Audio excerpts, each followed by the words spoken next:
Okay, I'm trying to finish filming these before it gets too dark. The sun is setting, but it's really pretty.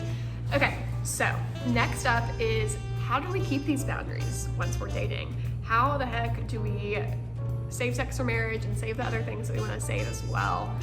It's hard, especially when you are seriously dating someone and you really like them and you fall in love with them and you're like, this is the person I want to marry, and it's so wonderful, and you're gonna grow more sexually attracted to them as you get deeper emotionally, and it's gonna be probably a lot harder over time, especially once you get engaged and heading towards marriage. It's like, okay, this is the person I'm gonna spend the rest of my life with. This is the person I'm gonna have sex with.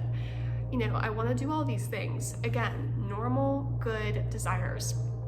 I think the biggest thing with keeping these boundaries is open communication, like I said. If you are struggling with pushing things too far or constantly crossing boundaries, you need to be talking to your significant other frequently about this. Anyways, open communication is huge. And then second to me would be accountability. I have a good friend of mine who we are each other's accountability partners when it comes to physical boundaries and dating, and that has been hugely helpful to both of us. And I think if you do not already have an accountability partner in your life in general, go get one. Find a person of your same gender who you trust and that you're already close with, who you can communicate those boundaries to, and tell them when you mess up. Tell them what you and your partner did physically, and ask for prayer and ask for help, and come up with strategies to stay accountable and stay on top of boundaries, and just be open, because having that accountability partner really helps ward off shame. Because if you do mess up, and honestly you probably will, because we all cross boundaries and mess up from time to time, having that person that you can say, hey, we crossed this boundary, this is what happened, you know, I just want to let you know so you can hold me accountable. And they, if they're a good friend and a good accountability partner, they will say, thank you so much for sharing that with me. I know that's hard, and I really just respect you for sharing that with me, and there's no shame or judgment on my end.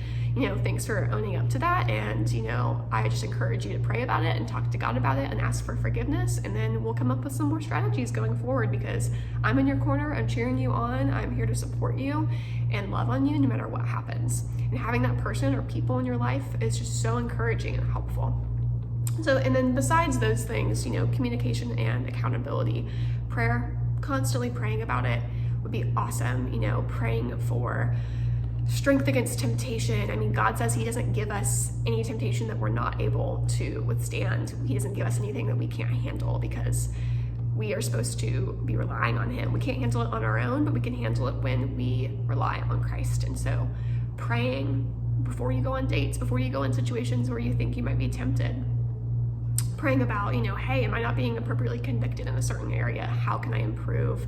How can I steward my sexuality and my relationship better?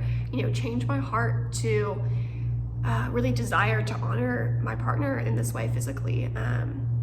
You know, change my heart around what I believe around sex. You know, help me, convict me, give me peace. All of these beautiful things that you can pray and ask the Lord for, and he will answer those prayers. This is something that he cares a lot about, and he cares a lot about you and your relationships and your sexuality, because he made you and he loves you and he cares about every detail of your life.